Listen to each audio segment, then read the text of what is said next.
ईश्वर में विश्वास करने वाले कुछ ऐसे हैं जिनको पाप का बहुत डर रहता है।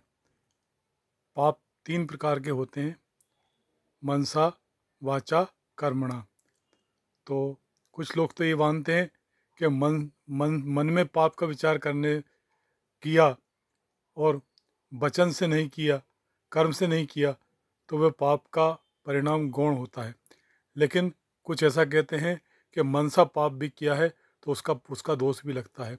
तो मन में कई प्रकार के विकार आते हैं। मन में कुछ पाप की भावनाएं भी आती हैं।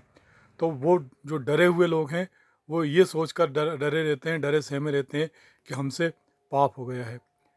दूसरी ओर कुछ ऐसे लोग होते हैं जिनको ईश्वर का डर नहीं है, पाप का भी डर नहीं है, वे पाप खुलकर करते हैं।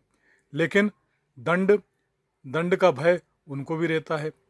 तो पाप ईश्वर का डर, क्या ईश्वर सजा देता है पाप करने की? तो कुछ कहते हैं ईश्वर सजा देता है, कुछ कहते हैं ईश्वर होता ही नहीं है। लेकिन ईश्वर ना हो या पाप ना हो, मनसा पाप जो है वो तो मन में, हर व्यक्ति के मन में कुछ ना कुछ विचार ऐसे आते रहते हैं जो किसी को देखकर, किसी बात को देखकर मन में कोई विकार आ गया, हमने उसको पाप की श्रेणी में ले लिया।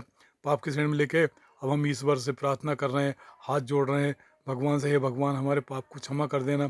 फिर हम धर्म भीरू लोग उन लोगों की शरण में जाते हैं जो जो उसका प्रायश्चित बताते हैं, और प्रायश्चित के नाम पर वे खुद पाप से सने हुए होते हैं।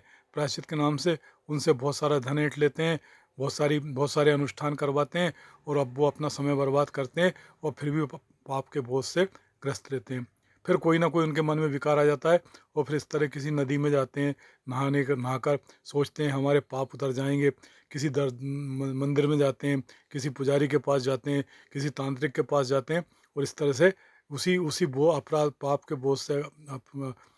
बोझ से अपराधग्रस्त मानकर अपने आप को इस तरह के प्रयत्न करते रहते हैं। क्या इस तरह की डरी सहमी हुई ज़िंदगी जीना कोई अच्छी बात है क्या? अच्छी बात तो यह है कि हम मनसा अगर पाप का ख्याल आ जाए तो वचन से उस पर रोक लगा दें, और कर्मणा तो बिल्कुल करें ही नहीं, तो हम साफ सुथरी ज़िंदगी जी सकते हैं और निडर होकर ज़िंदगी जी सकते हैं। पाप का बोध, मनसा रूप से पाप हो जाए तो उसका पाप का बोध हमको नहीं होना चाहिए, क्योंकि हमने वो पाप किया नहीं है, कर्म से हमने वो पाप किया नहीं है, वचन से भी हमने वो पाप किया नहीं है। इसलिए उसका भय हमें बिल्कुल नहीं रखना चाहिए।